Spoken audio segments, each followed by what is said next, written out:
Hello, welcome to Granada Reports, live with the latest across the northwest. On the programme this evening, Chris Matheson, the MP for Chester, quits after being found guilty of serious sexual misconduct by the parliamentary watchdog. He says the complaints against him are untrue.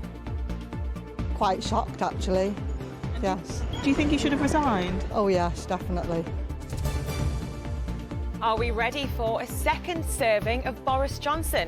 We've been asking voters in 2 Tory seats to see if there's any appetite for the former Prime Minister to make a comeback. We'll hear the latest from Eric Ten Hag on Ronaldo Gate. Seeing double, how Corrie's David Platt has won himself a permanent place on the promenade at Blackpool. And in the weather, the weekend forecast should put a smile on your face, but if it doesn't, this little fella will. All the details coming up. First tonight, the Labour MP for Chester, Chris Matheson, has been forced to resign after a parliamentary watchdog found him guilty of serious sexual misconduct. The allegations were made by a woman who used to work for him. Mr Matheson admits he committed a minor breach of the MP's code, but says the claims of sexual misconduct are not true.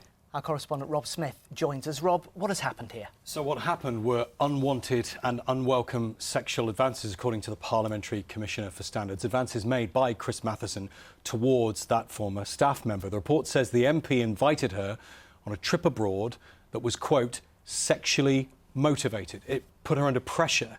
It intimidated her. And on top of that, at a work event outside Parliament, Mr Matheson made her hold his hand. The report states that he linked arms with her. He looked at her, making suggestions, personal comments about her appearance suggestively, and he insisted on going with her to a bus stop. And when they got there, invited her back to his flat, kissed her on the forehead, and then tried to kiss her on the mouth. Now, an independent panel looking at MP's conduct recommended he be suspended from the Commons for 4 weeks. In the end, Mr Matheson resigned, and that means voters in Chester now get a by-election. Quite shocked, actually. Yes. Do you think he should have resigned? Oh, yes, definitely. And has he been a good MP for the area, or? I think he was quite well thought of, actually, yes. I never voted for him, I have to admit, but I thought he was a very good MP. So, Rob, what's Mr Matheson had to say about all of this? He denies the allegations. He denies the sexual nature of the allegations, but he has accepted that he committed what he describes as a minor breach of the code. In his resignation statement, he says, "I am dismayed that I have been found guilty of several allegations that I know to be untrue. Indeed, my insistence on what I know to be true, that I had no sexual motivation in this matter, was held against me as a refusal to accept my guilt and caused an increased sanction which I felt was disproportionate. Despite provable factual inaccuracies in the sanctions report, my appeal against sanction was not even considered for the same reason." He adds that he cannot challenge the process any further, and he now wants to rebuild his life elsewhere. And the Labour Party urged him to go. Yeah, he was suspended from the party, that's what we understand. He was asked to stand down as an MP. Labour say that they acted immediately upon the watchdog's report and that there, in their words, can be only zero tolerance for sexual harassment. They say they will now select a candidate for Chester, which people there can be, quote, proud to vote for. OK, Rob, thank you very much indeed. Well, next, and he was a big reason the so-called red wall of Labour seats in the north of England fell to the Conservatives at the 2019 general election. And now, after being forced out in the summer, Boris Johnson could be back as Prime Minister. Yes, he's already getting the support of leading Tories to replace Liz Truss, who dramatically resigned yesterday. Ben Wallace, the Lancashire MP and Defence Secretary, threw his weight behind Mr Johnson earlier today. But is he the man for potential Conservative voters? Well, let's hear from people in the marginal Conservative seat of Burnley and the Tory stronghold of Tatton. Anna Yosef reports. It's Friday morning at the Granada cafe in Burnley, and while breakfast balms and black pudding are on the menu, the talks turn to the Tory leadership and whether there's an appetite to see Boris Johnson back at number 10. Bring back Boris. Bring back Boris, honestly. Right? It's the only decent leader there possibly is. There don't look to be any other. And don't mention Labour. No, I don't think. I think he'll just mess the thing up again, won't he? I don't think he did very well the first time. What Boris had to say seemed to be good, so I voted for Boris when there was an election. And really and truly, I know what Boris is, but we know him. He does conduct himself properly to be a Prime Minister. He's not afraid of anything. But in my opinion, he did seem to be sniggering on the COVID aspect of it. He seems to snigger a lot, and I don't like that. Burnley turned blue at the last election, but could it see a return to red at the next one? This optician who runs his business out of the market believes politics needs a new vision. I have lots of conversations with my customers, and most of them are very, very dissatisfied. There's the odd Boris Johnson fan, but most of them, I think, are going to go back to Labour. Boris Johnson's being tipped as a serious contender, a return to number 10. What are your thoughts on that? Same old isn't going to work. We need something new. Boris Johnson has tried it for 3 years and he's made everything worse. And these issues that we're having now haven't suddenly materialised in the last few weeks.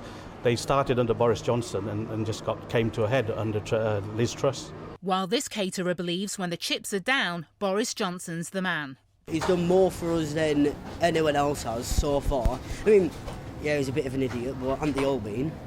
Today, Ben Wallace ruled himself out of the race to be PM and suggested he would back Boris Johnson. At the moment, I would lean towards Boris Johnson. I think he will still have some questions to answer around, obviously, that investigation. But I know when I was Secretary of Defence, he invested in defence, he supported me, he supported the actions this country has taken to keep us safe. Tatton in Cheshire has belonged to the Conservatives for the past 20 years, but is the tide turning against the Tories? They need to kind of potentially go for general election or change something, because it's obviously not working what's happening at the moment. It's just the country's in turmoil. Appalling, absolutely appalling. I just think they don't deserve to be in power at the moment. And it appears a second Johnson premiership has people divided. Because I think all the reasons why he left in the first place are still going to be there, all the problems. Hopefully he's learned from his mistakes, and so let's see, exciting times. Part of me really wants Boris to come back because I think he was doing a good job, but then on the other hand he did mislead us, he did tell lies, he did that awful thing with the Queen, having to sit by herself. But then again, it's a case of the devil you know rather than the devil you don't know, really. So the question in Tatton and elsewhere is, will the Tories go for a familiar or fresh face for number 10? Anna Yosef, ITV News. Well, another of those Conservative MPs to come out in support of Boris Johnson is the MP for Blackpool South, Scott Benton, and he joins us now. Mr Benton, thank you for joining us. First of all, this is a man who only a few months ago was booted out by his own party, a few weeks ago rather. How is this even being considered? Well, it's being considered because Boris has a proven track record of getting the big calls right. So what we've seen over the last few years is the fact that he delivered Brexit.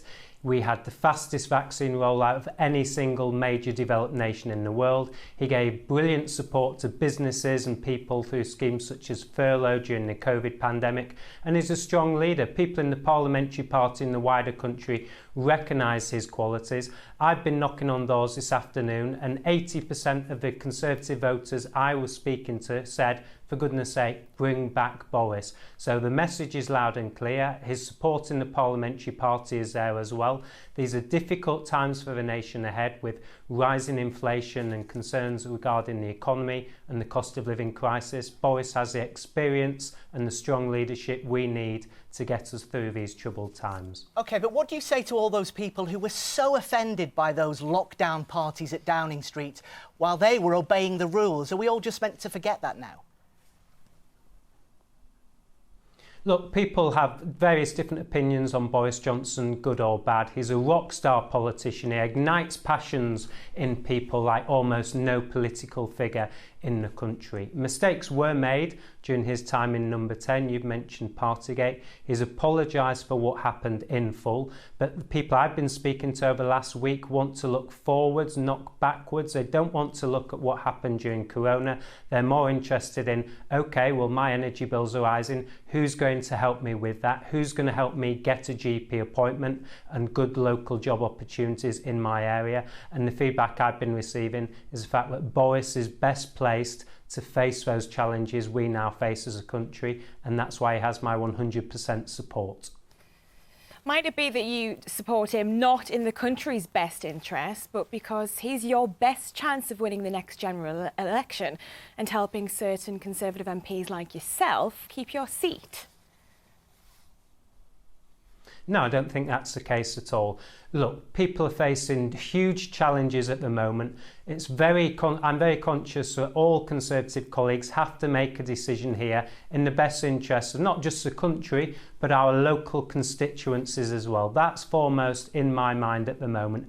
Who's a strong and decisive leader? Who understands the issues people are facing on a day-to-day basis? In Blackpool, for example, who knows what's best for Blackpool and the levelling up plans we have in place here? The answer to all of those questions is Boris. He is a good electoral asset for the Conservative Party. I believe that. That may be why other colleagues are supporting him, but I'm looking at this distinctly through the lens of what would my constituents want and who can address the issues people in Blackpool are facing, and Boris is the only choice on the ballot paper as far as I'm concerned.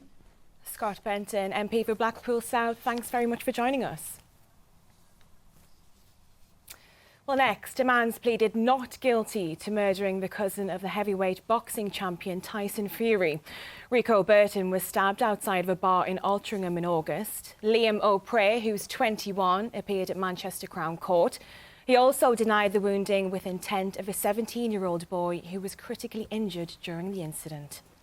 Mike Palmer, who's 1/3 of the Three Dads Walking, has been announced as the winner of this year's Pride of Britain Special Recognition Award. Mike, who's from Sale, teamed up with Andy Airy and Tim Owen after their daughters took their own lives. Together, through 2 sponsored walks, they've raised £1 million for suicide awareness charity Papyrus. Next, and a warning about flashing images in our next report about music venues and nightclubs in our region struggling with the rising cost of living. Yes, energy bills, higher wages and even drinks prices mean lots of places are fighting for survival when many haven't yet recovered after the pandemic. Yeah, a survey by the Nighttime Industries Association found that 3 out of 4 businesses are either barely breaking even or actually losing money. Tim Scott has been speaking to venues in Manchester and Preston. They've got live music on 5 nights a week at the Ferret in Preston. These small grassroots venues provide a springboard for new bands to learn their craft and bring jobs and money into the area. My son's band's playing here, local bands are playing here. It's really good. You see lots of up-and-coming bands. Massively important. It's, a place where we can come and cut our teeth, get a lot of experience before we go on to, bigger venues and bigger cities. Oh, it's very important. The people who come here, it's part of a community. But while the music fans here are still enjoying themselves, venues like the Ferret have had a difficult year and face an uncertain future. We had Omicron and Plan B come, and that completely wiped out December and January for grassroots music spaces. And then the cost of living crisis, or crises if we really want to be specific about it, came in. And so what we're actually seeing is a grassroots sector still in recovery, and that kind of footfall and advanced ticket sales just isn't what it was historically. Rising energy bills and costs are affecting nightclubs too. Stock has gone up significantly. And then energy prices, I'd say 300%. So you're having to charge customers more? Yeah, 100%. You want people to come in, but then you also need people to spend the amount that you need them to spend. And it's trying to find that balance is quite difficult. A survey by the Nighttime Industries Association found that 3 out of 4 businesses are barely breaking even or losing money. The government have introduced the Energy Bill Relief Scheme to help with rising fuel costs, but Wakil at Stage and Radio isn't convinced. it's up until you get the full details, you don't know what the actual support is, who's really going to be getting the support, who's eligible for it, what is the process to receive this support. We still have to approach things with cautiously and expect the worst. In a bid to secure a future for places like the Ferret, the Music Venue Trust have started their Own Our Venues campaign, where music fans can buy shares and become part owners of the venue they love. 93% of the sector have got rising rents, they've got rent reviews, they're not in complete control of those spaces. So if we flip that and try and put those into the ownership of the people who run those venues or the communities around them, it's a long-term plan to kind of preserve those venues in perpetuity. It's too soon to say if the scheme will be a success, but what is almost certain is that our small venues and nightclubs will continue to struggle to make ends meet, and our towns and cities will be all the poorer if they don't survive. Tim Scott, ITV News. OK, here's what's still to come on the ITV News at 6:30 with Lucrezia. Coming up, the race is on to number 10. Could Britain's next Prime Minister be the return of the last? Defence Secretary Ben Wallace today ruled himself out for the Conservative leadership, and he signalled his support for a Boris Johnson comeback. We'll have the latest on the runners and riders. Also ahead, dire staff shortages in hospitals and care homes, a warning from the regulator of gridlock for those needing urgent care, and yeah, I'm happy with that. Hope can be awarded. Check complete. behind the scenes in the control room as VAR controversially goes live in the Scottish Premiership tonight. Well, join me for those stories and more at 6:30.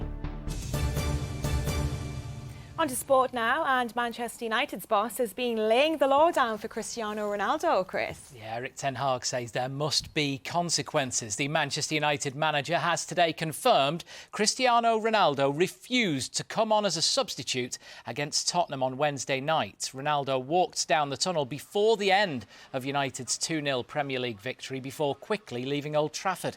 He's been dropped for tomorrow's trip to Chelsea. I'm here the manager. I'm responsible for the top sport culture here, and I have to set standards and values, and I have to control them.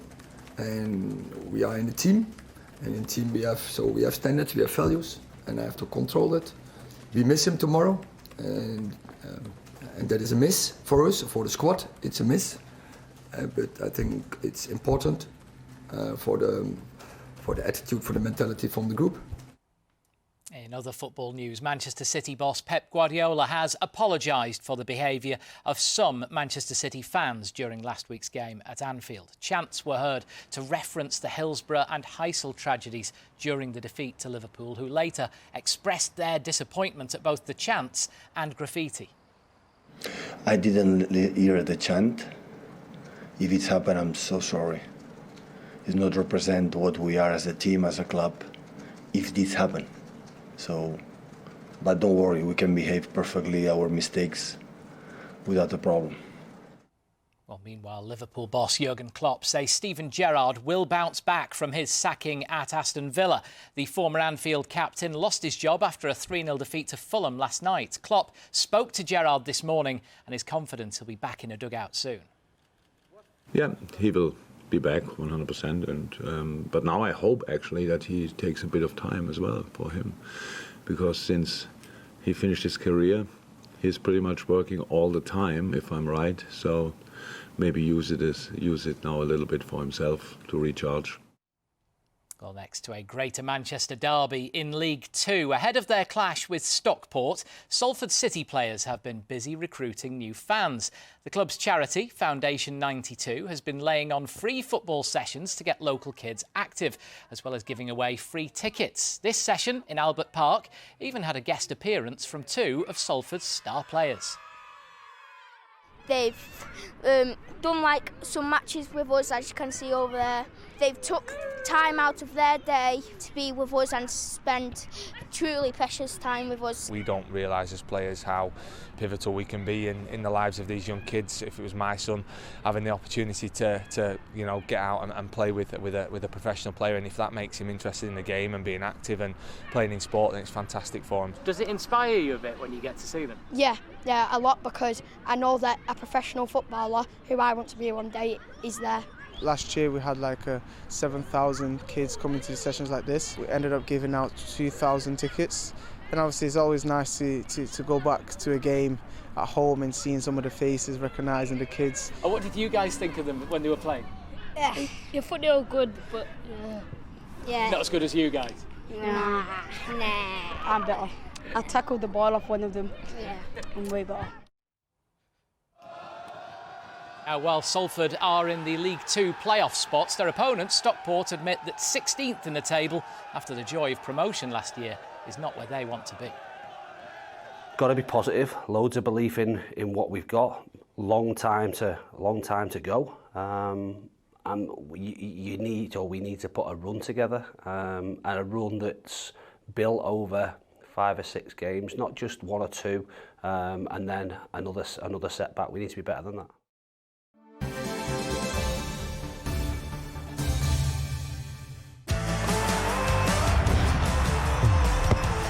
Getting that winning feeling. FOW, sponsors of the Granada Sport Report. It's a big weekend in both codes of rugby. Let's start with Rugby League, and England's World Cup campaign has rolled into Bolton. They've been training on the pitch today at the University of Bolton Stadium, which will host their second group game against France tomorrow, and it's heading for a sellout too. Victory would likely secure a quarter-final spot. Yeah, mate, they're a pretty aggressive team, to be fair. Played against them quite a lot of times, coming through the ranks as well, to be fair, mate. And I'll be honest with you, I don't think they're very keen on the English, so I think it'll be a good game. But obviously massive for us as players, to get as many fans in, to get the atmosphere buzzing, mate. That's what it's all about. And like you said, hopefully we can pick up more sales now, and more people get behind us, and obviously support us all the way. In Rugby Union, Sale boss Alex Sanderson says he's been assured the club is safe from the financial crisis in rugby's Premiership. This week, Wasps became the second club this season to enter administration, sparking fears others may be struggling. But Sale are stable, according to Sanderson, who's been speaking to the club's co-owner, Simon Orange. I've been given every assurance that as a club we are strong, they're invested. I know for a fact he's written the club into his will, which goes to show you how invested they are till death and then beyond. Yeah, we're very lucky in that sense. And you can watch Sale take on Harlequins live on ITV on Sunday. Sale doing well, second in the Premiership right now, just 1 point behind Saracens, so should be a cracker. We'll be watching. Chris, thank you very much indeed. Well, next to a spectacular light show that is set to make the city of Liverpool shine even brighter. Yes, the city's 5th River of Light Festival gets underway tonight, and it promises to be the best one yet. This year, organisers are promising some unexpected twists. Our correspondent Vicky Grimes is in Liverpool and can tell us more. Vicky, how's it looking? Oh, Mike, Zoe, just have a look at this. This is Evanescent. It's part, as you say, of the River of Light Festival. And you can see just how many people have turned out to see it. We've been here for about an hour, and it's just a constant stream of visitors. Such is the popularity of this festival that they've brought it back again. So this is year number 5, and Evanescent is one of the biggest exhibits. It's the first time this has ever been seen in the UK. Let's give it a bit of a bag. Now, apparently it's a special iridescent film. I don't really understand the physics behind it, but I have got some people here who definitely do know all about it. You see, so many people have turned out to see it. Sorry, guys. Here we go. Sarah and Renzo. That's who we want to talk to. Here you are, guys. You two are the artists behind this incredible creation. Sarah, how did it come about? This piece came about during the pandemic, when we realised that everything around us was changing and was really transient, and for the best part, the best way for us to display that was through the bubble, something fragile and beautiful and temporary. Everyone loves a bubble. Absolutely. And Renzo, what was it like working with Sarah on this? Because you two were together in life as well as together in artistic projects. Oh, no, it's great. I think we're really lucky to be able to work together, because this type of work takes us all over the world. I don't think we will see each other otherwise. And this is the first time that this has been exhibited in the UK, and you guys chose Liverpool. Yeah, absolutely. We've wanted to exhibit in the UK for so long, but it's really special to be here in Liverpool with such a wonderful collection of other artworks as part of River of Light this year. Oh, that's great. Well, we're so glad that you came here. Thank you so much, guys. Thank you. We're seeing a bit Harry Doyle. Here he is, Councillor Harry Doyle. This has got you all over it. You love anything lit up and bubbles and things, don't you? People love River of Light. It's become a real staple in Liverpool. You can see it's absolutely bustling around here. It just brings so much joy. It's free. It's here for 17 nights. It's just beautiful. And we've got amazing artists who have put a lot of hard work in. 10 installations, 5 are brand new that have never been seen before on this planet. So come. And very quickly, a quick nod to the World Gymnastic Championships, which are here, which is why it's called Unexpected Twist this year. Unexpected Twist, yeah, and it's absolutely fantastic. We're going to have a great time in Liverpool. We certainly are. Well, Harry and I are going to go and have a little promenade now, aren't we, and have a little walk. So come on, then, my friend, and we shall see you later and let you know how it is. Oh, it looks brilliant, Vicky. Thank you so much. Enjoy your promenade. Did anybody else think that when she hit the ball at the start, she was going to pop it? Yeah, for a second. Wow, that would have been Thank telly and a half, goodness wouldn't it? Yeah. Well, finally, tonight, to the moment, Coronation Street actor Jack P. Shepherd came face to face with himself in wax. Yes, Jack's the latest member of the Coronation Street cast to have a waxwork at Madame Tussauds in Blackpool alongside legends like William Roach and Liz Dawn. He's played the role of David Platt in the world's longest-running soap for more than 2 decades now, and as you can tell, he was stunned by his doppelganger. It's weird. First reaction, you just think, wow, really? I mean, is it that close? And then you, as you get close to yourself, you see like all the little imperfections in your own face that make it look as authentic as it can.